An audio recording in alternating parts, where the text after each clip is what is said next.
Si, je vous assure que la situation est très mauvaise dans tous les domaines, en fait, vers lesquels on se tourne. Hein, que ce soit le niveau de vie des Français ne cesse de se dégrader. Quand je dis des Français, c'est de 80%. On peut faire un peu plus fort, s'il vous plaît, on n'entend pas. Ah, ouais, il y a un petit effet Larsen qui risque d'être, on va peut-être voir là.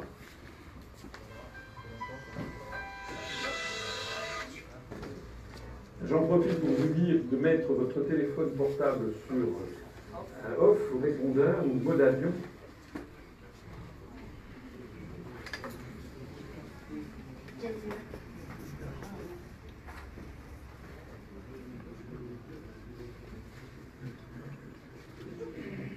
C'est bon ou pas?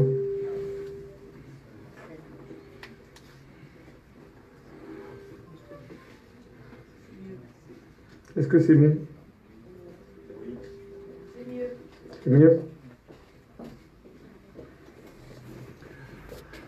Donc j'avais commencé à dire que le niveau de vie des Français continue de se dégrader. Quand je dis les Français, c'est peut-être 80%, 90% des Français, parce qu'en réalité, il y a de nombreux Français avec de nombreuses professions. On peut considérer que les Français qui étaient déjà un petit peu justes, hein, qui avaient des mal à finir les fins de mois, sont en train de verser dans la misère. Il suffit de regarder le nombre de SDF qu'il y a dans les villes de France. Paris, par exemple, maintenant, le soir, il y a des SDF presque dans toutes les portes cochères. Les classes moyennes ont commencé maintenant à perdre du niveau de vie, et il n'est pas rare que les employés et techniciens, etc., qui avaient une vie correcte il y a encore 4, 5, 6 ans, maintenant, aient du mal à terminer les fins de mois. À partir du 15 ou du 20, ça coince. Les cadres supérieurs commencent à être inquiets à leur tour. Parce que eux, ils gagnent encore pas mal d'argent, mais il y a des licenciements. Et puis il y a des menaces de mise en concurrence avec des professions venues d'ailleurs pour faire la même chose, mais beaucoup moins cher. Directive des travailleurs détachés, elle s'applique à tout le monde, et en particulier dans les années qui viennent, c'est quand même ça qui est nouveau aussi, c'est qu'il commence à y avoir des avocats, des notaires, des gens qui étaient au-dessus de la société, hein, au-dessus du panier, et qui commencent à être très inquiets pour leur sort. Et puis il y a toute petite minorité de gens qui, eux, gagnent des fortunes de plus en plus considérables. Hein. On assiste à une ouverture des inégalités de façon spectaculaire, avec une toute petite partie de la population qui gagne des sommes phénoménales. Je cite souvent quelqu'un que je connais bien, puisqu'il a fait les mêmes études, le même parcours que moi, qui est Frédéric Oudéa. Il est loin d'être l'un des Français qui gagnent le plus, mais qui est président de la Société Générale, et un président de banque en France actuellement gagne quelque chose comme 280 à 300 000 euros net par mois. Ah, oui. Enfin, ne lésinons pas. Et encore, ça n'est pas du tout ce qui est... Donc on a une ouverture considérable des inégalités sociales avec, malheureusement, pour le plus grand nombre, de plus en plus de gens qui ont du mal à finir les fins de mois. La deuxième chose, c'est que l'on constate la privatisation et la démolition des services publics. Vous avez sans doute appris, d'ailleurs on est dans la région PACA, sauf erreur de ma part, parce que si j'ai bien compris, le TER va être privatisé. Dans l'ouest de la France, c'est la SNCF qui commence à privatiser des liaisons.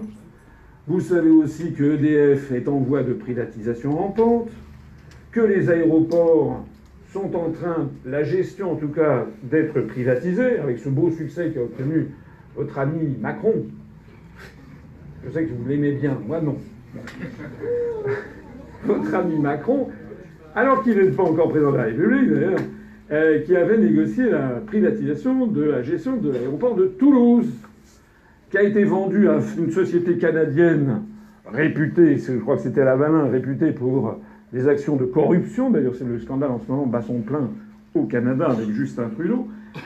Et puis l'autre partie, c'était un Chinois, Mike Poon, qui est Il est parti sans laisser d'adresse. Il avait des fortunes aux Bahamas, je ne sais pas quoi, j'ai pas bien compris. On ne comprend jamais rien dans ces trucs-là. Enfin, c'était vendu à des escrocs. Il y a l'aéroport de Nice qui est en gestation, donc, qui a été vendu. Maintenant, c'est l'aéroport de Paris que l'on va vendre, la gestion de l'aéroport de Paris. Les autoroutes ont été vendues, la plupart d'entre elles. Il va arriver qu'on va commencer à vendre les routes. C'est pas un scoop. Ou si c'en est un, je vous l'apprends. Mais actuellement, dans les années du pouvoir, on se demande s'il ne va pas falloir vendre des routes avec des prix, pour payer des tarifs, des péages pour prendre la route nationale. On est en train de privatiser un nombre considérable. En fait, on est en train de privatiser peut-être un des plus grands scandales que je connaisse moi en ce moment. C'est la privatisation de la Française des Jeux. Je rappelle que la loterie nationale a été créée par François Ier dans les années 1515-1520, c'est-à-dire il y a 500 ans, il y a un demi-millénaire, et que par principe c'est un truc qui ne fait que rapporter de l'argent à l'État. Comment se fait-il qu'on vende quelque chose qui ne fait que rapporter de l'argent à l'État? On va valoriser ça combien? Ça ne se vend pas quelque chose qui ne fait que rapporter de l'argent. On va également assister, si on continue sur ce chemin, à la vente des vrais bijoux de famille. Vous savez, ou vous ne savez pas, que déjà une aile du château de Versailles est louée en bail, sous un bail de 30 ans, je crois, à une société américaine pour y faire installer un hôtel. Mais si on continue sur cette pente, dans 5 ans ou dans 10 ans, on va nous expliquer, vous comprenez, finalement la Joconde, peut-être qu'on pourrait avoir une reproduction, et puis on pourrait vendre la Joconde à l'émir du Qatar. Et que les collections du patrimoine national, qui sont ce que les générations, les 40 générations qu'ont fait la France ont accumulées pour nous, risquent d'être dilapidées les unes après les autres. Côté du droit du travail, c'est la démolition aussi qui prévaut.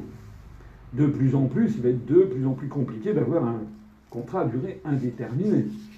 Ça va être maintenant des contrats à durée déterminée, et puis des contrats de plus en plus courts, avec une protection de plus en plus faible, avec la suppression prévue du SMIC.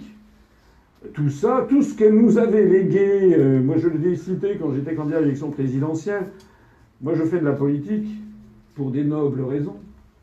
Je sais que c'est assez rare. D'ailleurs, vous devriez toujours vous poser la question de savoir pourquoi est-ce que quelqu'un fait-il de la politique.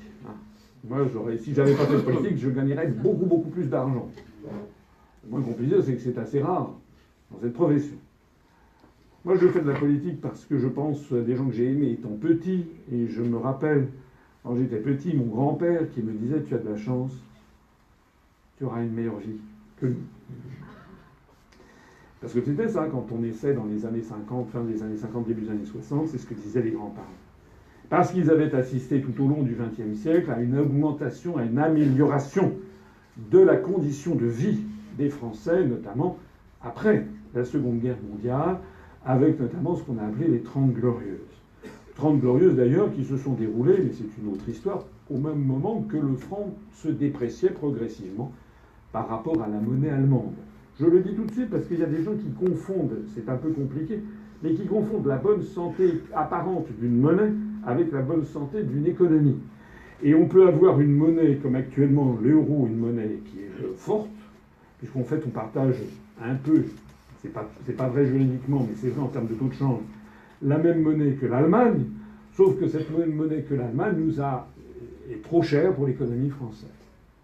Je le dis depuis 12 ans, ça ne cesse de s'aggraver. Vous avez peut-être vu, si vous allez sur Internet, cette révélation sensationnelle faite quand même par un organisme allemand qui est tout à fait sérieux, qui n'est pas français, c'est pas un truc complotiste, conspirationnel, tous les noms d'oiseaux dont on nous accable dès que l'on ose dire et remettre en cause la pensée dominante. Dès qu'en France vous dites le contraire de ce que vous entendez sur TF1 et BFM, vous dites que vous êtes complotiste. Là, c'est une étude très sérieuse qui a été faite par un organisme allemand qui a révélé que l'euro, depuis 20 ans, a coûté des sommes énormes à deux pays, c'est la France et l'Italie, et en revanche a rapporté beaucoup d'argent à l'Allemagne. Ils ont même chiffré, statistiquement et en moyenne, ça a coûté quelque chose comme 52 000 euros sur 20 ans par Français. C'est-à-dire que une des raisons de notre affaiblissement, c'est que nous avons une monnaie trop chère par rapport à la compétitivité de l'économie française. Je reviens à ce que je disais à l'instant. Nos parents, nos grands-parents s'étaient battus pour qu'on ait des protections sociales, pour que l'on ait une vie meilleure, pour que l'on ne soit pas, quand on va au boulot, on ne soit pas avec le sentiment de pouvoir être viré du jour au lendemain, comme c'est le modèle, paraît-il, aux États-Unis, où vous pouvez être viré du matin à l'après-midi, comme un disposable, comme on dit, jetable, un salarié jetable. Eh bien, c'est en train d'arriver. C'est en train d'arriver. Vous savez qu'on a un taux de chômage officiellement de l'ordre de 9%. Mais si on y ajoute les gens qui ont des petits boulots parce qu'ils n'ont rien trouvé d'autre, ou qui ont des stages de formation bidons, ou ceci ou cela, on arrive à un taux de chômage qui est peut-être de 17, 18%, 20% du taux de chômage. À ceci s'ajoute également le sentiment d'un pays qui provoque encore plus les inégalités. Macron supprime l'impôt de solidarité sur la fortune. Ça coûte à peu près 4 milliards d'euros au budget de l'État. 4 000 millions d'euros. Hein. C'est des sommes tellement énormes qu'on ne s'en rend pas compte. Au même moment, le gouvernement a décidé, vous savez que le gouvernement, c'est celui qui décide des taux d'intérêt qui vont être donnés aux détenteurs de livret A de caisse d'épargne. Livret de caisse d'épargne, c'est tout le monde. 80% des Français ont un livret de caisse d'épargne. Donc c'est par définition même, c'est l'épargne populaire. La moyenne, en gros, des dépôts est de 4 500 euros sur un livret de caisse d'épargne. Pour beaucoup de Français, c'est parfois la seule économie qu'ils ont, les seuls sous de côté en cas de coup dur. Eh bien, le gouvernement a décidé royalement, pour 2018, d'accorder un taux d'intérêt de 0,75%. Alors que selon les calculs de l'INSEE elle-même, l'inflation l'année dernière a été de 1,9%. Alors, je ne veux pas ici entrer dans des calculs financiers complexes, mais si vous avez un taux d'inflation de 1,9% sur un an, et que l'État vous donne 0,75, ça revient en fait à ce que l'État vous pique la différence entre 1,9 et 0,75, c'est-à-dire 1,15%. Et on estime que l'État, ça a fait la poche des détenteurs de livrets A de caisse d'épargne d'un montant de l'ordre de 3,2 à 3,5 milliards d'euros l'année dernière. Ça veut dire concrètement que l'État a pris aux pauvres pour donner aux riches. C'est ça que ça veut dire. Tout à fait. Alors que c'est quand même dans une situation où, par ailleurs, on assiste à l'augmentation des inégalités. On assiste aussi à la démolition de ce qu'a été notre pays avec la fusion forcée des communes. Fusion forcée des communes qui n'était dans aucun programme présidentiel. Jamais personne n'a demandé aux Français, votre petit village dans lequel vous vivez, je m'adresse ici plutôt aux gens qui vivent dans des villes de moins de 1500 ou 1000 habitants, eh bien, elle va être fusionnée d'office. C'est pourtant ce qui se passe. De la même façon que ce qui se passe, c'est que on est en train de donner de plus en plus de pouvoir aux régions et de moins en moins à l'État. De plus en plus aux régions, de moins en moins aux départements. De moins en moins aux petites communes, de plus en plus aux communautés de communes. Il y a derrière tout ça une politique cachée aux Français que je suis le seul responsable politique à expliquer depuis des années. Et malheureusement pour mon pays, ce que je dis est vrai. Est vrai parce qu'il est confirmé par les événements. Ces décisions, j'y reviendrai tout à l'heure, nous sont imposées dans un objectif politique très précis.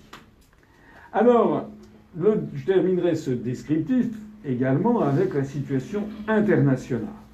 La situation internationale, les Français, c'est pas la première de leurs préoccupations, on peut les comprendre. Quand on a un problème de fin de mois, on ne s'intéresse pas beaucoup à ce qui se passe à 5000 km ou à 10 000 km. Néanmoins, je voudrais rappeler d'abord que M. Macron est en train de se fâcher avec la planète entière. Il nous donne des leçons de morale constamment, de démocratie, etc., et puis qu'il faut être ouvert sur le monde et ci et ça. Depuis qu'il est à l'Élysée, il s'est fâché avec Poutine, avec Trump. Vous savez, quand il est allé voir Trump, Trump l'avait présenté comme un bichon qu'on présente dans un concours canin. Vous voyez, en disant, regardez, il avait dit, ah, he's almost perfect. Il a dit, ça, il est presque parfait. Et puis il avait vu qu'il y avait des pellicules. Donc il avait brossé les pellicules comme ça, puis il a dit, ah, now it's perfect. C'est une humiliation énorme. Est-ce que vous imaginez Kennedy en 62 ou 63 dire à Charles de Gaulle, alors Charles de Gaulle était plus grand, en disant attendez, général, je vais vous enlever vos pellicules.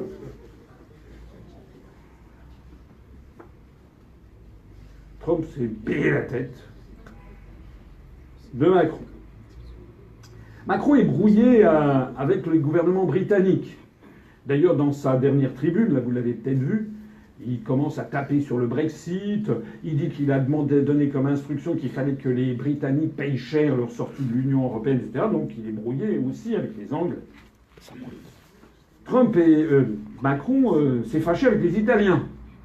Pour la première fois depuis 70 ans, la France a rappelé son ambassadeur de France à Rome. En tout ça, c'est des histoires de diplomates, mais il s'est fâché avec les Italiens. Il est fâché avec les Polonais, puisqu'il ne cesse que de donner à la Pologne des leçons de morale sur la démocratie qui est bafouée en Pologne. Pourquoi d'ailleurs ça? Parce que figurez-vous que le gouvernement polonais a décidé que les membres du Conseil constitutionnel, la Cour suprême polonaise, prendraient leur retraite à 60 ans et les successeurs seraient nommés par le gouvernement. Alors monsieur Macron a dit c'est un scandale démocratique, c'est contraire à la séparation des pouvoirs. Mais non d'une pipe, qui nomme en France les membres du Conseil constitutionnel? C'est lui. Et c'est le président de l'Assemblée nationale et le président du Sénat. Et avec, vous l'avez vu d'ailleurs, avec quel doigté il fait ça, puisqu'il nous a sorti d'un chapeau un repris de justice, monsieur Juppé, qui va arriver là, et qui va être nommé pour 8 ans, 9 ans s'il vous plaît, qui terminera son mandat plus âgé que celui que commence Bouteflika pour la 5e fois. C'est dingue. Et Macron donne des leçons de morale à la Pologne. Macron s'est fâché avec les Hongrois. Parce que, paraît-il, M. Orban, il veut fermer les questions migratoires. Macron s'est fâché avec les Comores et toute l'Afrique de l'Est. Il est allé à Mayotte. Il y a quelqu'un qui vient de Mayotte, d'ailleurs, voilà, quand on s'était connu à Mayotte. Il s'est fâché parce qu'il est allé à Mayotte, notre petit département de l'océan Indien, dans le canal de Mozambique. Puis, vous savez qu'il y a un drame de l'immigration, c'est qu'il y a des habitants des Comores qui viennent régulièrement essayer d'entrer à Mayotte, et puis ils meurent dans le canal de Mozambique. Alors, qu'on soit pour ou contre l'immigration, c'est un problème, c'est toujours un drame humain de voir des femmes, des enfants et des hommes qui meurent sous les. Moi, j'y suis allé, j'avais parlé avec le colonel de gendarmerie qui avait les larmes aux yeux des spectacles quotidiens qu'il voit. Et Macron a dit, ah oui, dans le canal de Mozambique, on va surtout à la pêche aux Comoriens. C'est ignoble. Alors, il s'est déjà mis au dos les Comoriens, toute l'Afrique de l'Est. Après ça, il est allé, vous savez, en Afrique de l'Ouest. Il est allé au Burkina Faso, à l'université de Ouagadougou. Il s'est foutu carrément, excusez-moi d'être vulgaire, mais carrément de la gueule du président qui le recevait, Roch Kaboré, en disant bah, tiens, il est allé réparer la clim. Il s'est brouillé avec toute l'Afrique de l'Ouest. Après, il est allé au Ghana. Le président du Ghana l'a très mal traité. Voilà. D'ailleurs, même quand il est allé en Australie, comme il parlait mal l'anglais, il a dit de la femme du Premier ministre anglais, il croyait bien faire, et il a dit que la femme du Premier ministre britannique, elle était bonne. Il croyait trousser un compliment, il a fait que trousser la dame. Enfin d'ailleurs, j'en sais rien. Au passage. Bref, en matière internationale, c'est également une catastrophe. Et la tribune qu'il a signée il y a quelques jours sur les questions européennes, j'ai été interrogé là-dessus hier, j'étais invité à l'émission de Thierry Ardisson sur C8, que je vous invite à regarder demain soir à partir de 18h45, je crois, parce que s'il n'y a pas trop de coupes, C'est 3 étoiles dans le Michelin, vous le voyez. Donc là, non, la situation, elle est quand même très très mauvaise. Alors, face à cette situation très mauvaise, il y a un phénomène nouveau qui est apparu à partir du 17 novembre dernier, c'est le phénomène des gilets jaunes. Alors moi, les gens me demandent qu'est-ce que c'est que les gilets jaunes, est-ce que vous êtes gilets jaunes, et ci et ça. Moi, j'ai écouté ce qui s'est passé. Je dirais d'abord les gilets jaunes, c'est tout le monde. C'est pas un club d'amateurs de whisky qui se sélectionne. Tout le monde peut porter un gilet jaune. Ça veut dire que chez les gilets jaunes, il y a des gilets jaunes de droite, il y a des gilets jaunes du centre, il y a des gilets jaunes de gauche. Vous avez des gilets jaunes qui ont tendance à porter des revendications de nature sociétale, par exemple sur l'IVG, le mariage pour tous. Vous avez plutôt des traditionnalistes, des gens de droite. Vous avez des gilets jaunes qui ont plutôt tendance à porter des revendications de type économique ou fiscal, remettre en cause par exemple la suppression de l'ISF, qui veulent recréer l'ISF, ou qui veulent s'attaquer à ce scandale absolu qui est le CICE, où on donne 40 milliards d'euros, dont d'ailleurs beaucoup d'argent à des très grands groupes financiers qui n'en peuvent plus de donner des dividendes à leurs actionnaires, on leur en donne encore.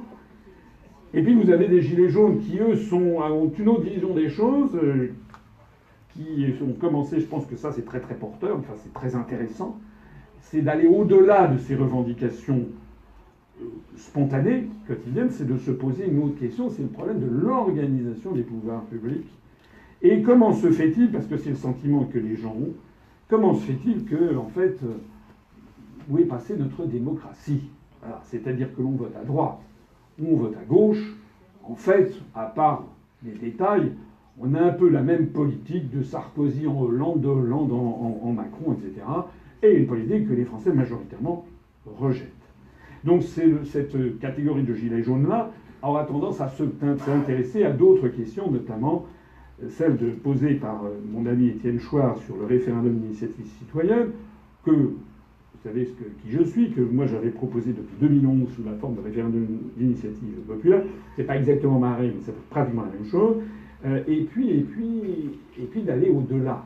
Alors au-delà, ça veut dire quoi? Ça veut dire que, et c'est ça qui est assez formidable dans ce mouvement, assez composite, avec des gens qui ne sont pas d'accord sur plein de choses. Mais les Gilets jaunes, ils sont tous d'accord sur une chose, c'est que c'est quand même au peuple français de décider. Ça s'appelle la démocratie. Demos, kratos. Demos, le peuple, kratos, le pouvoir. Et si on est... Alors, ou bien on est en démocratie, c'est donc le peuple qui doit décider, ou bien on n'est pas en démocratie. On considère que ça doit être Pierre-Paul ou Jacques qui est plus compétent. Moi, on me reproche souvent, on me l'a encore reproché, je ne sais plus où, de parler de dictature européenne. Oui, c'est une dictature. Parce que c'est quoi une dictature? Étymologiquement, il faut remonter à l'Antiquité gréco-romaine. Un dictateur, c'était quelqu'un qui dictait ce qu'il fallait faire dans le cas où une cité était assaillie par l'étranger. À ce moment-là, on remettait tous les pouvoirs à un expert en art de la guerre, en poliorcétique. C'est peut-être pas ce mot, c'est l'art des sièges militaires. Quelqu'un qui était capable de sauver la ville, la cité, de ceux qui voulaient la détruire.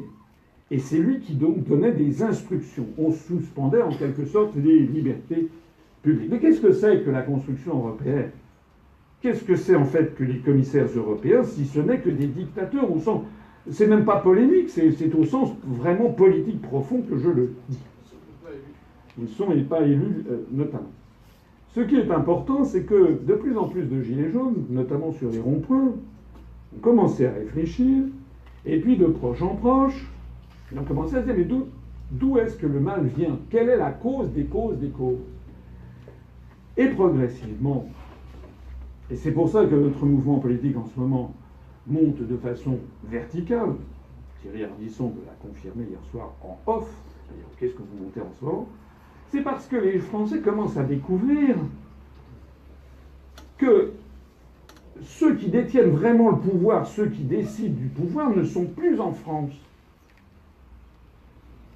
Très concrètement, ils sont à la Commission européenne à Bruxelles pour fixer les directives qui vont ensuite être intégrées dans le droit français par nos députés, qui n'ont pas le choix.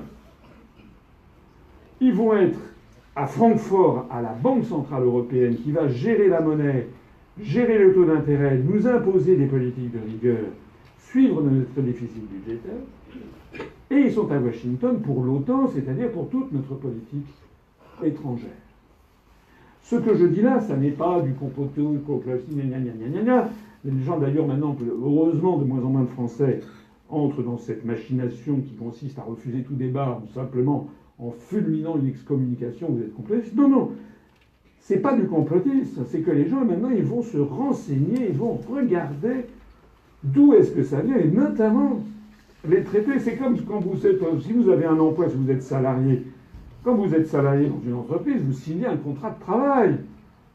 Si vous avez un petit peu de jugeote, ou si quelqu'un vous conseille, ou si vous avez un petit peu de bouteille, vous savez bien que c'est très important. C'est comme le contrat d'achat un contrat de prêt, un contrat d'achat un appartement, ou un contrat d'achat d'une voiture. Vous devez toujours bien lire votre contrat, et en particulier faire attention aux petites clauses écrites en tout petit sur lesquelles le vendeur n'attire pas votre attention, parce que c'est ça qui est important.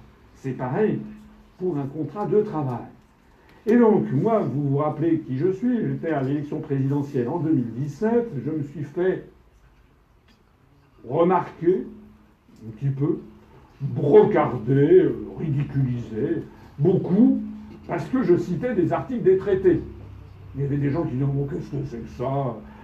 C'est comme si vous alliez, par exemple, voir un médecin, et puis que le médecin dit « ah ben, je vois très bien ce que vous avez ça, ça, ça et ça, je vais vous donner tel et tel médicament, c'est même un... » Et là, vous partez en courant en disant « oh là là, mais je m'en vais, il connaît trop bien son métier. » Ou si vous alliez voir un avocat pour un problème avec votre employeur, vous allez voir un avocat spécialiste du droit du travail qui dit « bah oui, je connais très bien, c'est l'article 57 bis du Code du travail, c'est la jurisprudence, machin chose, on va faire ça, ça et ça. » Et vous fuyez en disant « mais qu'est-ce que c'est que ce type, il connaît trop bien le droit du travail, je vais vite aller voir un charlatan. » Mais c'est ce qui s'est passé, en fait.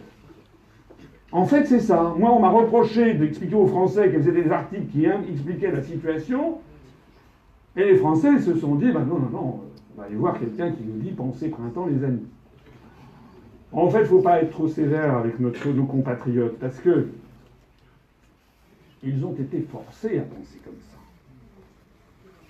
Je rappelle que pour ce qui me concerne, j'ai eu 1% du temps de parole. Et que lorsque je ne parlais pas, personne ne parlait de moi d'ailleurs. C'est-à-dire qu'il y avait des commentateurs pendant toutes les élections qui parlaient des grands candidats, et c'est ça. Moi, jamais, je n'existais pas. Je rappelle que votre ami Macron a eu pendant 2 ans avant l'élection présidentielle de 2017, il a eu des milliers d'articles de journaux le présentant à quel point il était formidable, et ci et ça, avec des Paris Match et VSD, enfin, il y en avait pour toutes les catégories de la population. Le couple extraordinaire qu'il formait avec Brigitte Trogneux, un truc extraordinaire, voilà, c'était le génie du siècle, voilà.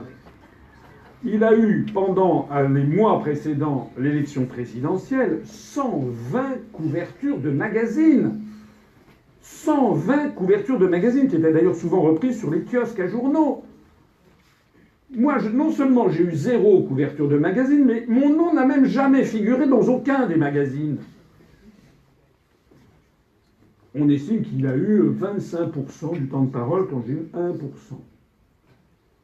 D'ailleurs, si on y ajoute le fait que les grands médias ont décidé, à partir du moment où vous avez 11 candidats à la présidentielle, les grands médias ont dit « alors, vous avez 5 grands candidats. Macron, Fillon, Hamon, Mélenchon, Le Pen. Et puis vous avez 6 petits candidats. Regardez-les, ceux-là. 85%, 90% des Français qui ne s'intéressent pas spécialement à la politique, ils ont regardé les grands candidats. Et les petits, hop, on n'en parle pas. C'est la raison d'ailleurs pour laquelle en ce moment on assiste à ce phénomène qui est quand même assez incroyable quand on y réfléchit. Il y a tous les jours des gens qui nous appellent, des gilets jaunes d'ailleurs, des gilets jaunes de Bordeaux, de Toulouse, de Lille, de Dunkerque, de Brest. On voudrait se renseigner sur l'UPR, on en a entendu parler, monsieur Asselineau, on ne connaît pas ce monsieur. J'ai été candidat à l'élection présidentielle, ils ne me connaissent pas. Ça veut bien dire ce que ça veut dire. Ça veut dire qu'il y a un problème quelque part. Normalement, quelqu'un qui a été candidat à l'élection présidentielle devrait être connu de tous les Français, qui auraient dû être au courant de façon approfondie de ses analyses et de ses propositions. Mais si vous y réfléchissez, il n'y a pas que moi d'ailleurs, hein. Vous mettez Poutou, vous mettez Artaud, vous mettez Lassalle, vous mettez même Dupont-Aignan, on avait droit à des miettes. Et moi, quand par ailleurs j'arrivais devant une chaîne de radio ou de télévision, on me traitait en gros comme si j'étais à peu près un mélange entre Barbe Bleue et Marc Dutroux, quoi. Quel effet ça fait?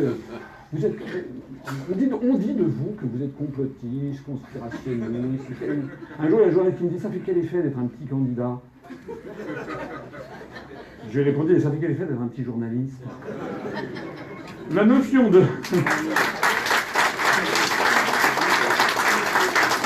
La notion de petit et de grand candidat est un scandale en soi, puisque nous avons normalement tous la même dignité, puisque nous avons tous eu plus de 500 parrainages. Moi, j'ai eu 587 maires, 584 maires, et puis deux conseillers départementaux et un conseiller régional, je crois, qui m'ont parrainé. Donc, normalement, je devrais avoir la même...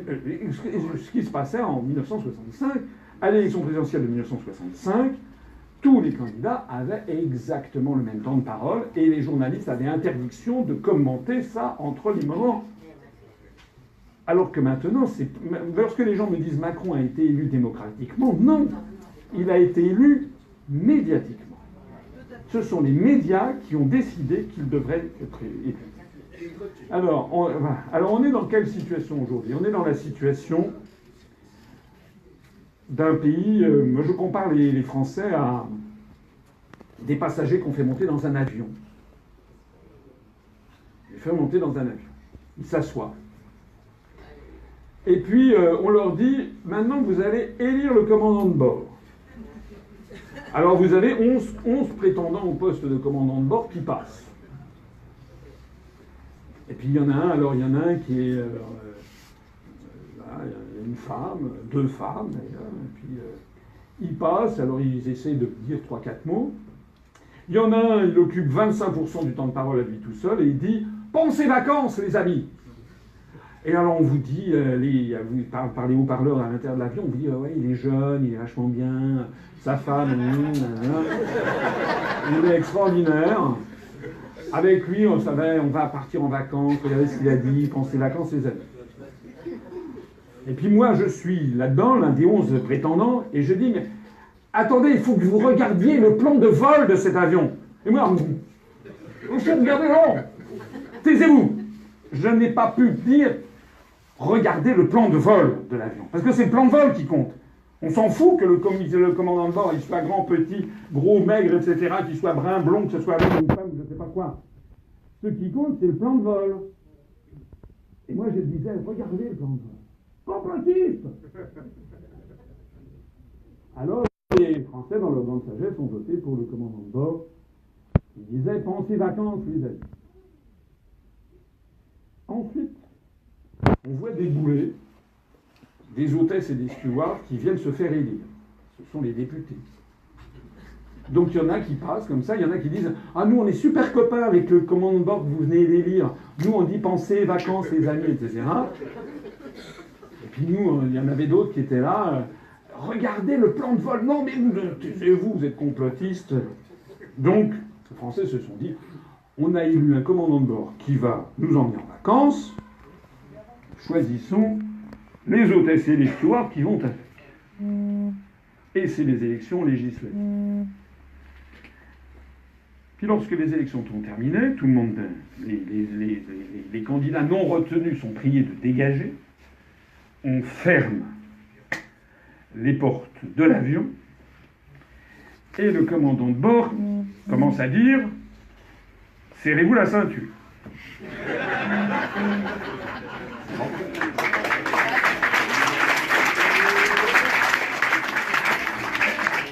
Les Français ont un doute, cloc, l'avion se met en bout de piste et il décolle.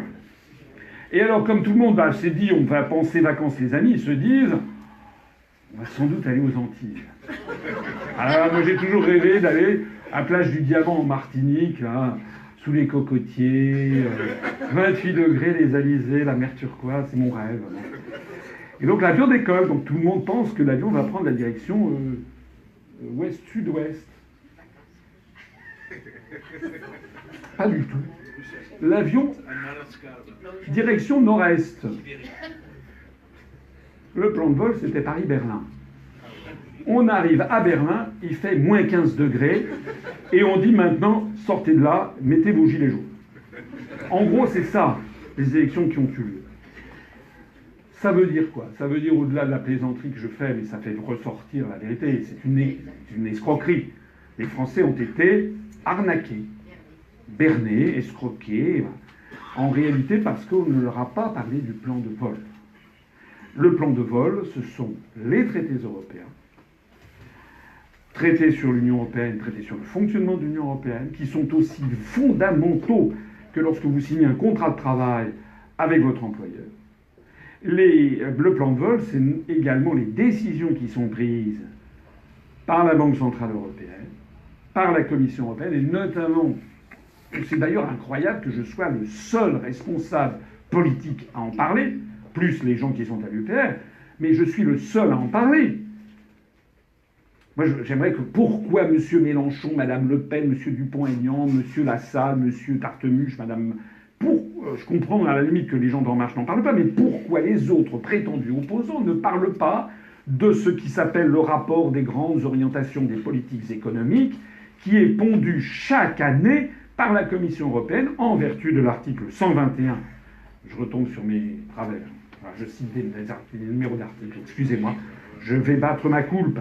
En vertu de l'article 121 du traité sur le fonctionnement de l'Union européenne et qui demande des choses extrêmement précises à la France chaque année. Et si la France ne l'a pas fait une année, ça s'accumule avec les dossiers des années suivantes, où on va demander d'autres choses encore. Par exemple, allez lire le rapport des grandes orientations des politiques économiques de 2015. La Commission européenne demande à la France de supprimer l'impôt de solidarité sur la fortune. Ça n'a pas été fait en 2016. Parce que Hollande, courage Fillon, s'est dit je vais filer ça au successeur. Mais s'il avait été élu, il aurait été obligé de le faire. Tout comme tous les candidats qui auraient été élus, sauf moi, puisque tous les autres voulaient rester dans l'Union européenne. Alors on peut bien sûr dire je ne vais pas respecter le truc. Mais si vous ne respectez pas le truc à ce moment-là, vous êtes déféré à la Cour de justice de l'Union européenne. Il y a des sanctions. C'est comme si vous disiez « Ah ben moi maintenant j'en ai ras-le-bol des feux rouges, j'ai décidé de ne pas respecter les feux rouges. » Ben oui, ben d'abord, mais vous aurez des sanctions sans compter éventuellement des accidents. Donc, toute personne qui sera élue à l'Élysée doit appliquer ça. Et vous retrouvez d'ailleurs tout ce que je dénonçais au début. La suppression de l'ISF, la fusion forcée des communes, le regroupement aux grandes entités régionales. Tout ça, c'est demandé par le rapport des grandes orientations des politiques économiques. La démolition du droit du travail. Alors, c'est pas marqué, il faut démolir le droit du travail, évidemment. C'est de la langue de bois européiste. Il faut comment dirais-je, simplifier et assouplir le droit du travail. Il faut avoir plus de flexibilité, prendre davantage en compte le point de vue des entreprises. Voilà. Donc tout ça, c'est ça que ça veut dire concrètement, on va démolir le droit du travail. Il faut mettre en concurrence EDF et mettre en concurrence la SNCF. Ça veut dire la privatisation, c'est ça que ça veut dire. Il faut mettre en concurrence les barrages hydroélectriques. La France est sommée de vendre les barrages hydroélectriques. Là aussi, c'est un truc qui nous rapporte que du cash, quoi. C'est ce que nos parents, nos grands-parents, collectivement, nous ont légué. Le patrimoine national, le patrimoine public. Et nous sommes obligés de le vendre pour le vendre, en fait, à une oligarchie financière qui va se faire un blé monstre avec. Et malheureusement, je suis obligé, vous savez, quand on ne comprend pas quelque chose, c'est qu'il y a quelque chose à comprendre. C'est qu'on est obligé de soupçonner les gens qui nous dirigent d'avoir un intérêt financier personnel dans toutes ces opérations. Les pilleurs d'État. Les pilleurs d'État, comme dirait effectivement Philippe Pasco. Moi, quand j'ai été candidat à l'élection présidentielle, j'ai eu la surprise. J'ai découvert, après Dupont-Aignan, j'étais paraît-il le candidat le plus riche. Mince. Avec ma femme, on s'est endetté sur 17 ans pour acheter un appartement parisien. Je ne me rendais pas compte, c'est vrai que les appartements parisiens depuis 17 ans ont été extrêmement augmentés. Donc j'avais quand même... Moi, ma femme est fonctionnaire, je suis fonctionnaire, je me suis endetté sur... D'abord, une première fois sur 5 ans, 10 ans pour acheter un appartement, le revendre, avoir plus grand, 17 ans, comment ça se fait? Alors j'ai regardé, Macron, il a gagné 3 millions d'euros par an chez Rothschild. Un inspecteur général des finances, c'est le poste le plus haut payé de l'administration. Je suis d'ailleurs bien moins de gagner ça maintenant, mais c'est nettement moins de 10 000 euros par mois. Ça fait nettement moins de 100 000 euros par mois, par an. Macron, il a gagné 3 millions d'euros par an. Et paraît-il que comme fortune, il a un studio à Pigalle. C'est dingue. Qu'est-ce qu'il a fait de cet argent? Bon. Alors.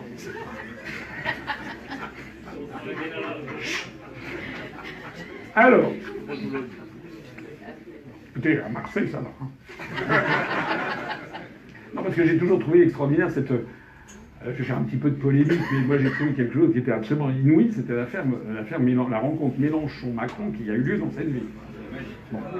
Alors Mélenchon, paraît-il, a fait un discours vitriol contre Macron, c'était le mois de septembre, hein, en disant c'est le pire xénophobe qu'on ait jamais eu, c'est un hypocrite, c'est un faux cul, je crois qu'il a dit ça comme ça, mais quand même, il n'a pas forcément tort d'ailleurs, mais enfin, il l'a dit publiquement, comme ça, il a fait une harangue, hein, et puis après, et quelques heures après, on voit Mélenchon rencontrer Macron à minuit sur le trottoir à Marseille.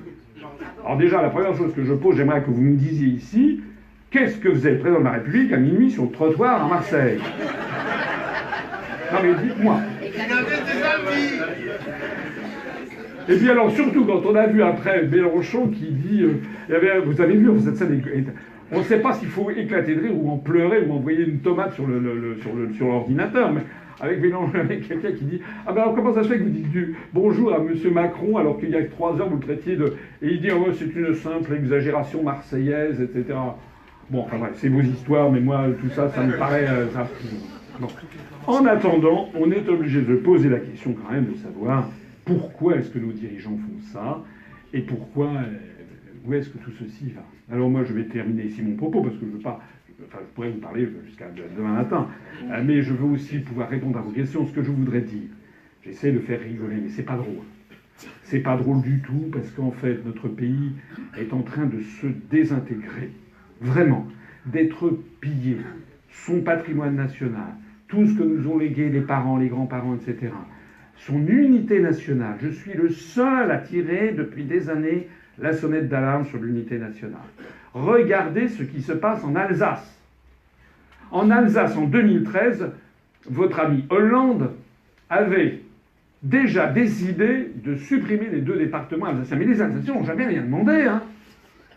Nous, on était petits à l'époque. On avait fait campagne sur place en Alsace pour dire non, on ne veut pas supprimer les départements.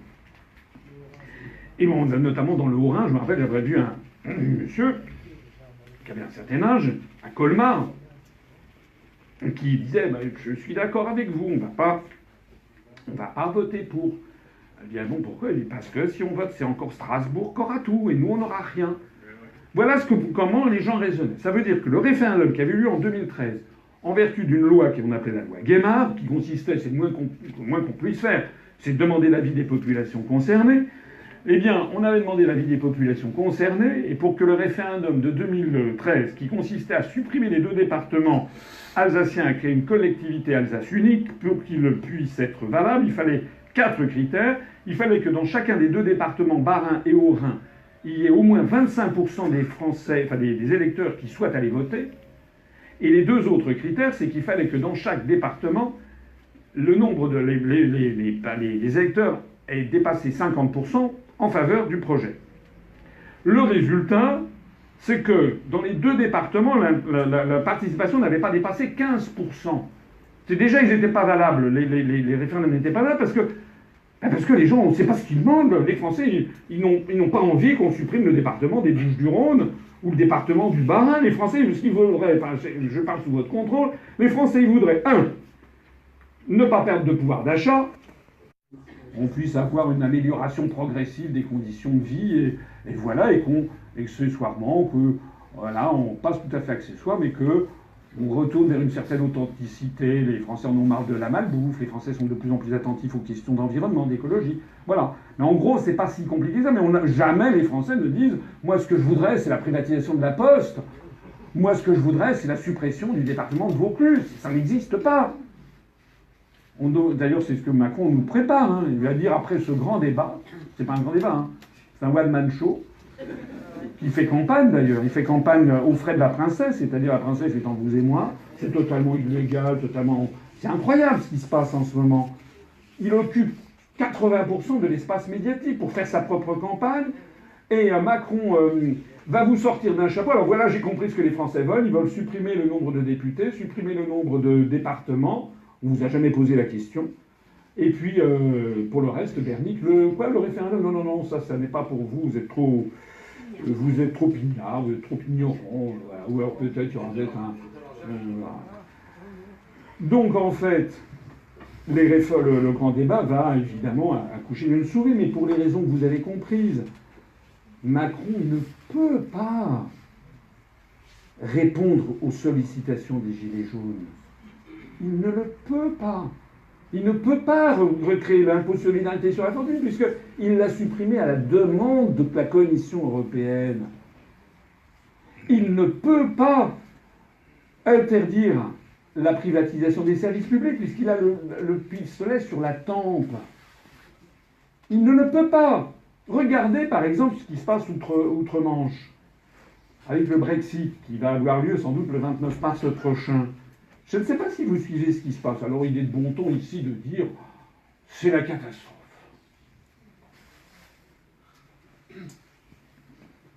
Je voyais récemment notre délégué on a 150 adhérents au Royaume-Uni, 150 Français expatriés.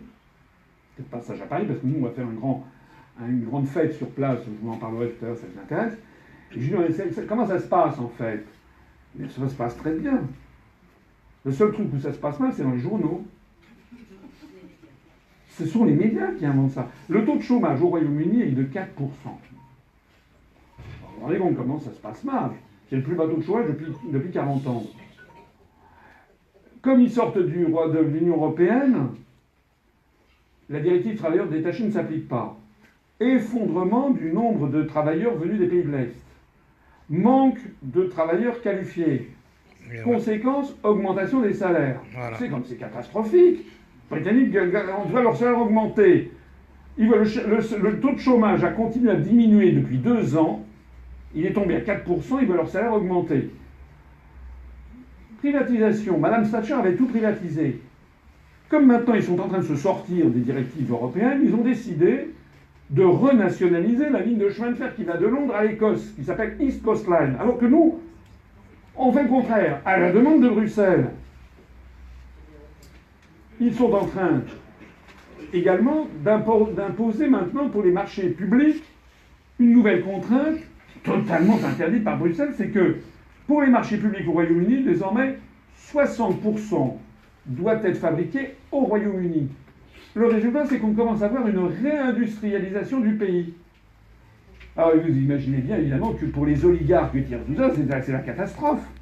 Donc on vous fait croire que c'est tout à fait catastrophique, et on vous fait croire aussi s'il y avait un deuxième référendum, d'ailleurs ils ne le demandent plus parce que semble-t-il qu'il y a des sondages confidentiels qui circulent, il est possible que s'il y a un deuxième référendum, ce ne soit pas 52% des Britanniques qui votent en faveur du Brexit, mais que ce soit 54 ou 55%. Tellement les Britanniques d'ailleurs en ont ras-le-bol, qu'ils ont voté pour la sortie, et puis que 2 ans et demi après, ça continue à lambiner et à soutenir en permanence à avoir des obstacles.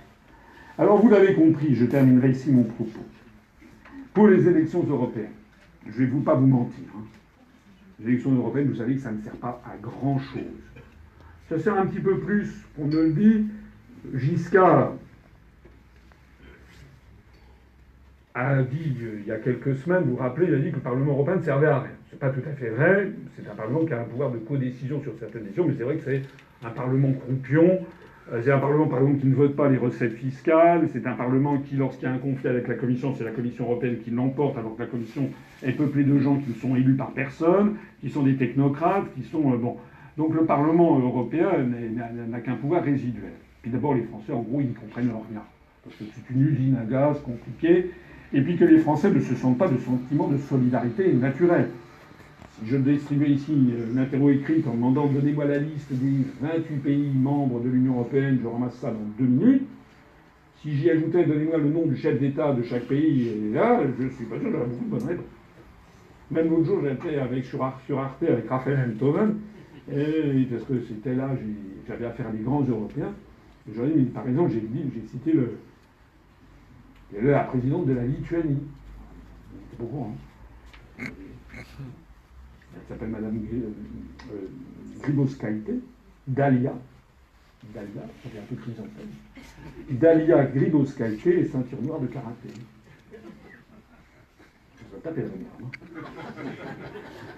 Enfin bref, tout ça pour dire qu'en réalité, il n'y a pas de sentiment de solidarité. Alors il y a un risque, c'est que des Français se disent oh, moi je ne vais pas aller voter. Et si vous n'allez pas voter, c'est Macron qui dira c'est formidable.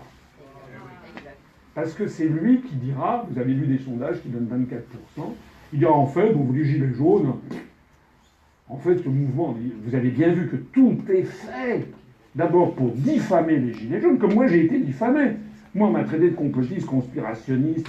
Les gilets jaunes ont dit racistes, antisémites, violents, etc. Haineux. Pour vous, c'est pas tout à fait faux.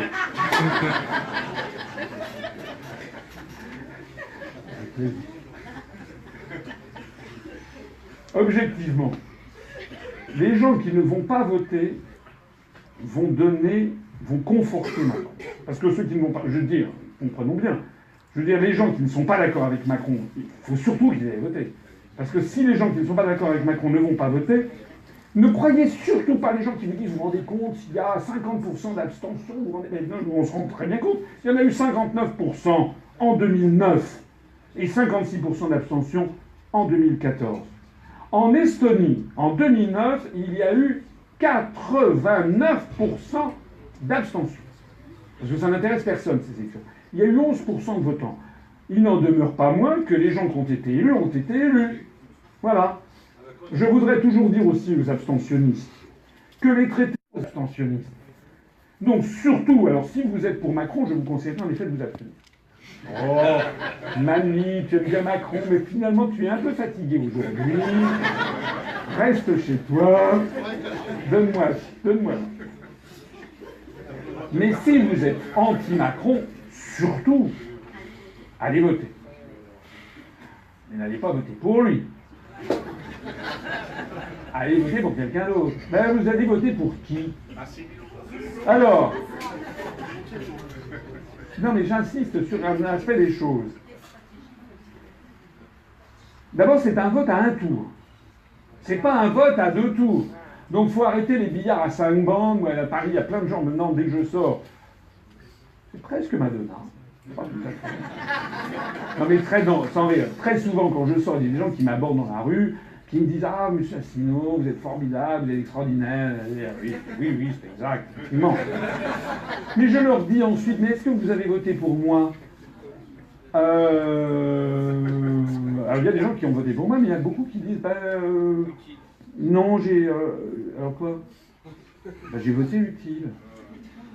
Et j'ai dit c'est quoi utile? Alors en général, ils ont voté Le Pen ou Mélenchon.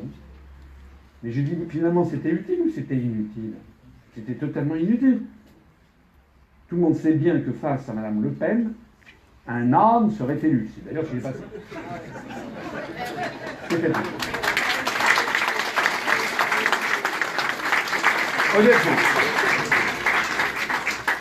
Honnêtement, je pense que j'étais un très mauvais candidat de premier tour, puisque je n'étais pas connu, on m'avait... Bon, donc je ne pouvais pas faire un gros score, puisque les gens ne me connaissaient pas. Vous ne votez pas pour quelqu'un que vous ne connaissez pas.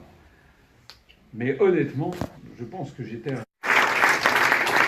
Là, nous avons affaire à une élection à un tour. Et là, chaque voix va compter.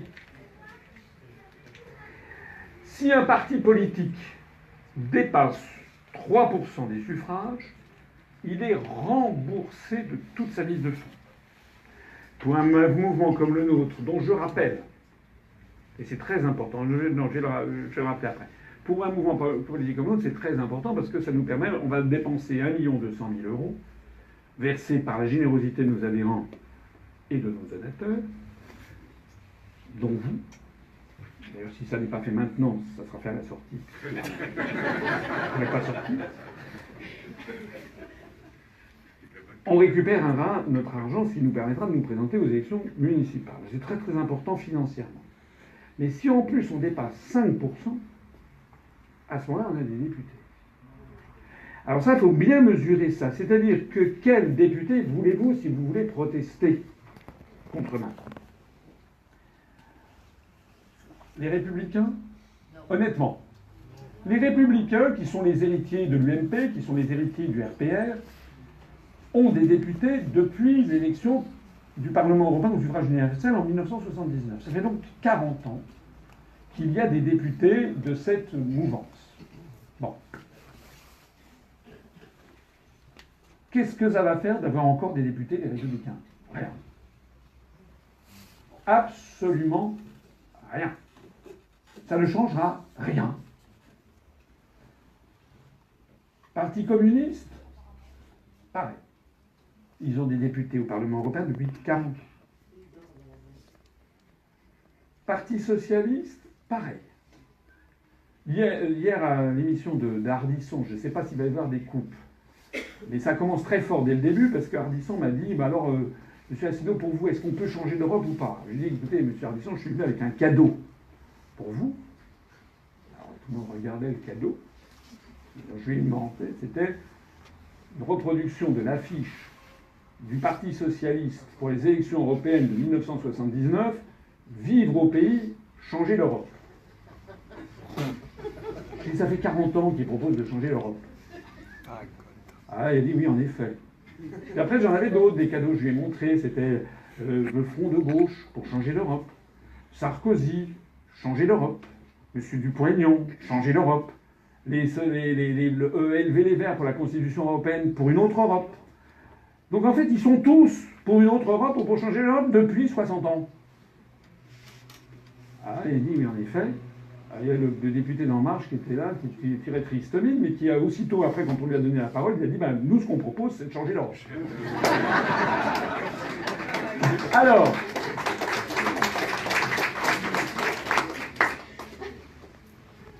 Parti socialiste, Parti communiste, LR, même ELV, les écolos, ils ont des députés depuis 40 ans. Donc si vous voulez leur redonner un mandat pour que ça passe de 40 à 45 ans, libre à vous, mais ça ne changera strictement rien. Le Front National, c'est pas depuis 40 ans, c'est depuis 35 ans. Monsieur Le Pen est député européen depuis 1984. Monsieur Gollnisch, je crois, l'est depuis 30 ans, depuis 1989. Madame Le Pen, je crois qu'elle a déjà 12 ans de mandat de député européen. Je signale que les gens qui veulent voter à l'Assemblée nationale devraient regarder ce qu'ont dit et fait les députés Front National depuis 35 ans. Il n'y a rien. D'ailleurs, si vous allez regarder, je vous conseille, il y a un site qui est pas mal. C'est un site qui dresse la liste des présences au Parlement européen. Vous verrez que le dernier et l'avant-dernier, c'est Philippot et Jean-Marie Le Pen. En termes de présence sur 735 députés, ça fait grand genre quand même. Hein. Grand genre. Donc il ne se passera rien. C'est-à-dire que les gens diront « Oh là là, oh là là, oh là là, oh là là, oh là là, oh là là, oh là là, le Front National a fait 24% dans les comptes. » Et puis 3 jours après, c'est terminé.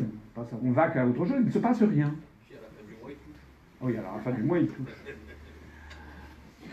Alors moi, je vous propose autre chose. Je vous propose de faire le vote qui fait le plus peur à l'oligarchie. Tellement peur que l'on cache ce parti politique. Tellement peur que depuis 22 mois, ce parti politique a été totalement interdit d'antenne de toutes les télévisions publiques françaises et de TF1 et de LCI et de LCP au mépris de toutes les lois sur la pluralité politique. Un parti politique qui fait tellement peur que les instituts de sondage, lorsqu'ils appellent les Français, on a des remontées, et ils demandent actuellement, peut-être que ça va vous arriver, vous avez voté pour qui en 2017? Alors là, il y a 11 choix. Normal. Donc il y a certains de nos adhérents qui nous ont dit, ben, j'étais appelé par... L'un c'était par l'IFOP, l'autre par la Sofres, deux autres par la Sofres, un par Ipsos. Et il dit, ben, comme ce sont nos adhérents qui nous signalent ça, ils disent, ben, j'ai voté Asselineau. Ah, très bien. C'est une dame au téléphone en général, parfois un monsieur. Et voilà. Et puis après, quelques questions. Deuxième question, c'est et vous avez voté pour qui aux européennes? Alors ils disent, ben, j'ai voté pour la liste Asselineau. Oui, mais ça, j'ai pas. Donc il faut que vous disiez un autre parti. De quel autre parti vous sentez-vous le plus proche? Mais attendez, pourquoi vous l'avez pas? Non, alors attendez, je vais vous expliquer. On a le MTA, Lutte ouvrière, comment dirais-je, Dupont-Aignan, voilà, les Patriotes, mais UPR, on n'a pas. Alors vous ne me croyez peut-être pas, mais on a eu heureusement un de nos adhérents qui a eu quand même la présence d'esprit. Il avait un logiciel sur son téléphone, vous savez, vous pouvez en mettre d'enregistrer le truc. Je crois qu'il est où, Fabien? Il est là. On va sortir dans quelques jours. Ouais. Hein, on va sortir. Bravo. Ça, voilà.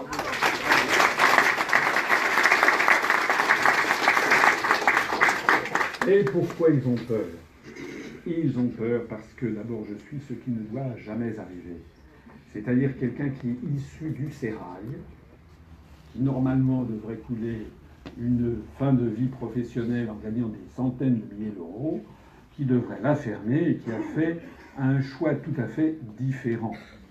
Hein, qui a fait un choix, comme je le cite souvent, excusez-moi, c'est un peu pour m'envoyer des fleurs, mais après 12 ans de souffrance et vu le stade où on en est arrivé maintenant, on a quand même un parti qui est le premier sur Internet, quand même. Bon. Il y a ce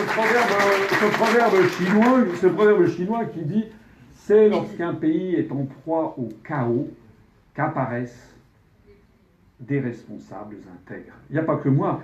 C'est-à-dire que les gens qui nous ont rejoint notre mouvement ne l'ont pas fait pour des raisons mauvaises. Ils l'ont fait pour de nobles raisons. Ils savent qu'il n'y a pas un mandat électif facile à l'arrivée. Ils savent qu'ils ne vont pas avoir un HLM. Ils savent qu'il ne va pas y avoir des copains qui vont leur filer des marchés publics.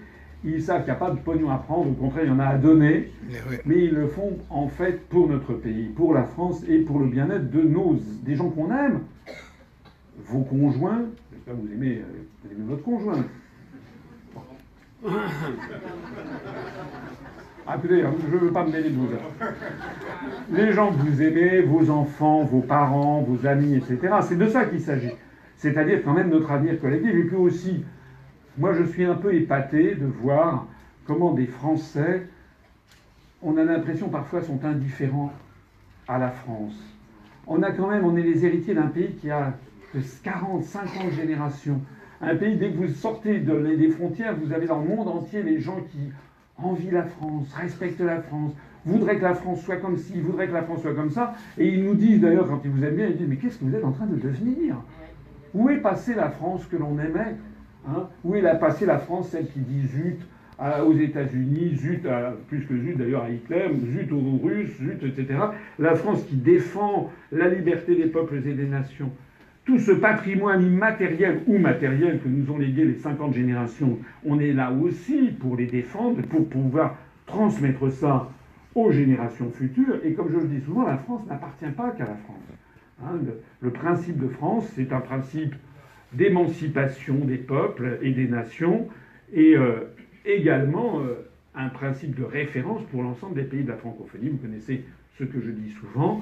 Moi, je suis effaré de voir que l'on consacre des sommes monumentales, sans que les Français le sachent, par l'intermédiaire des fonds européens versés aux pays de l'Est, par exemple.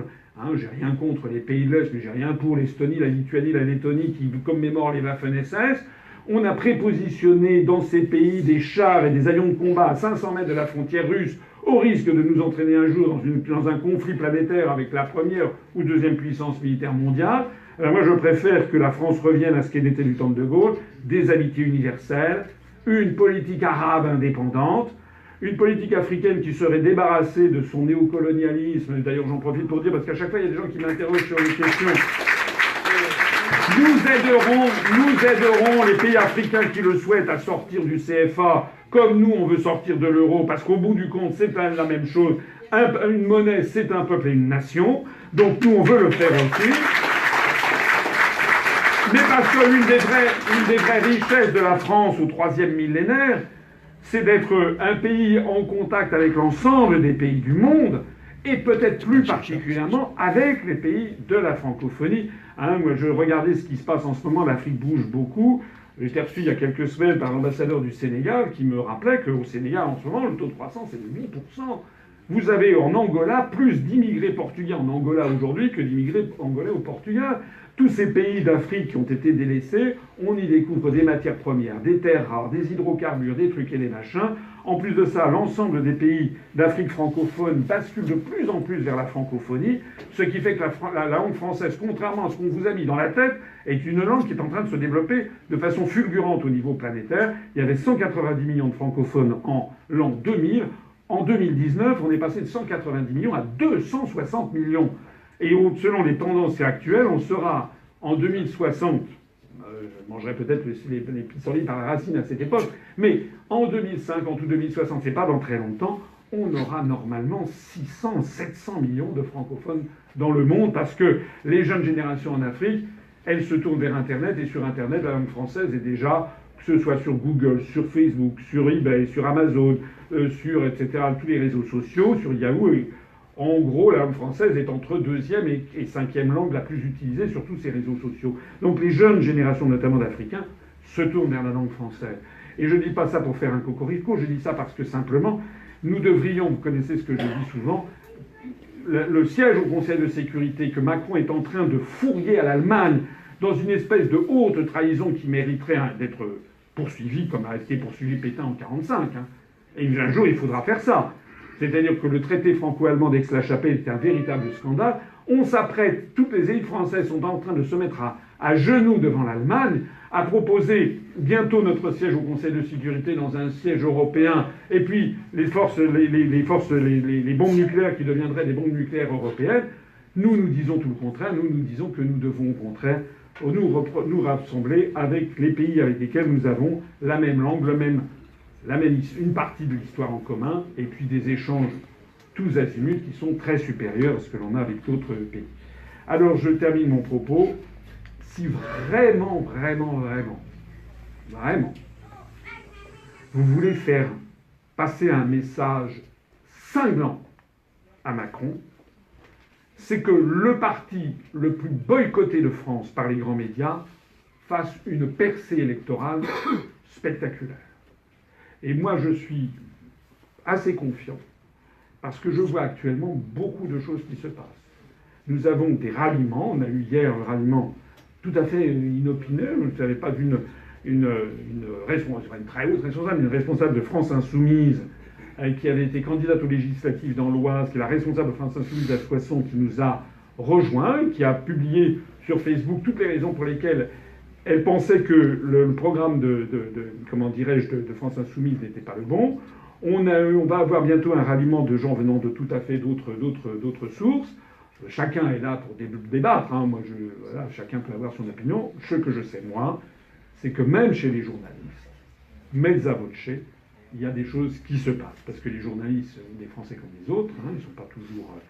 je vois que les journalistes, en ce moment, se posent beaucoup de questions.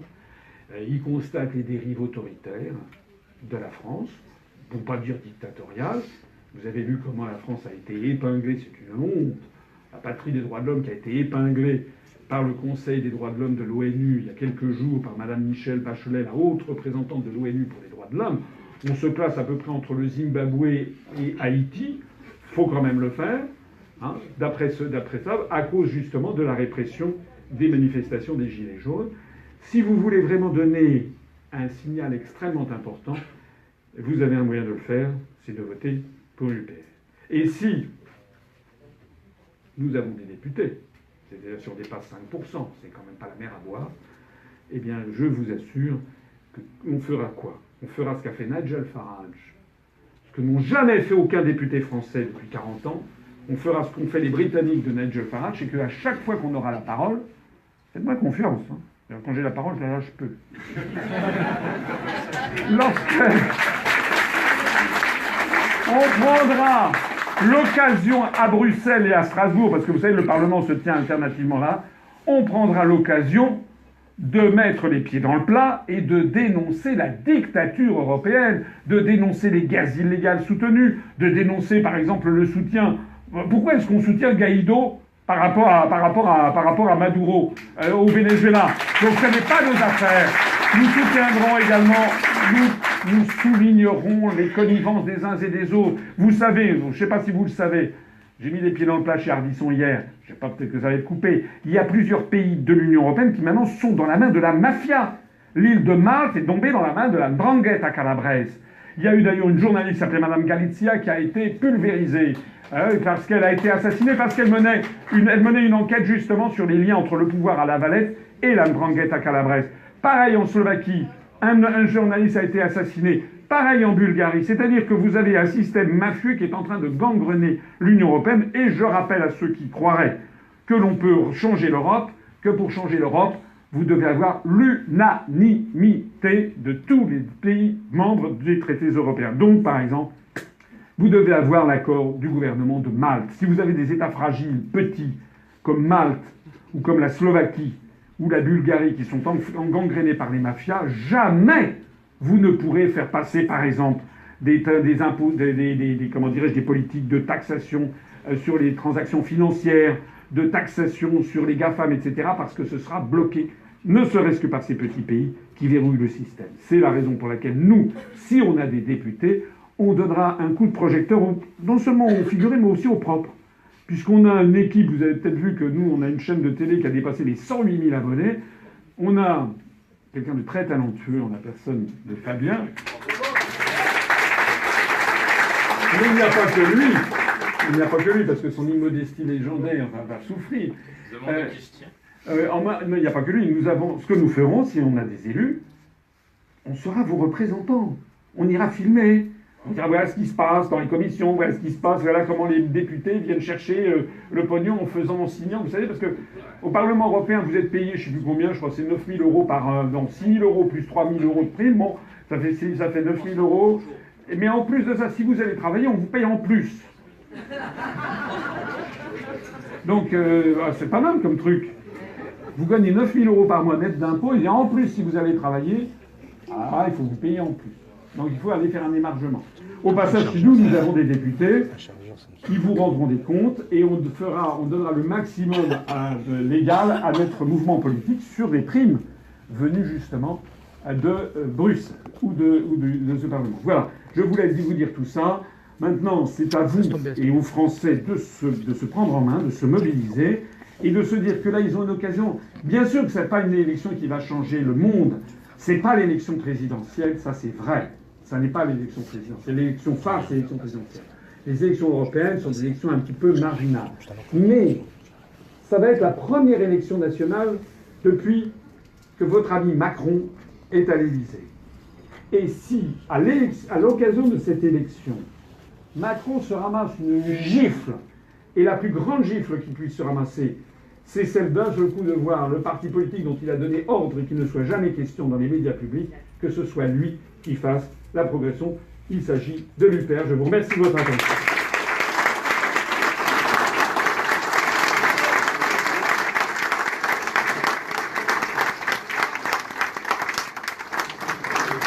Voilà, j'ai dit un petit peu long, donc j'ai parlé une heure.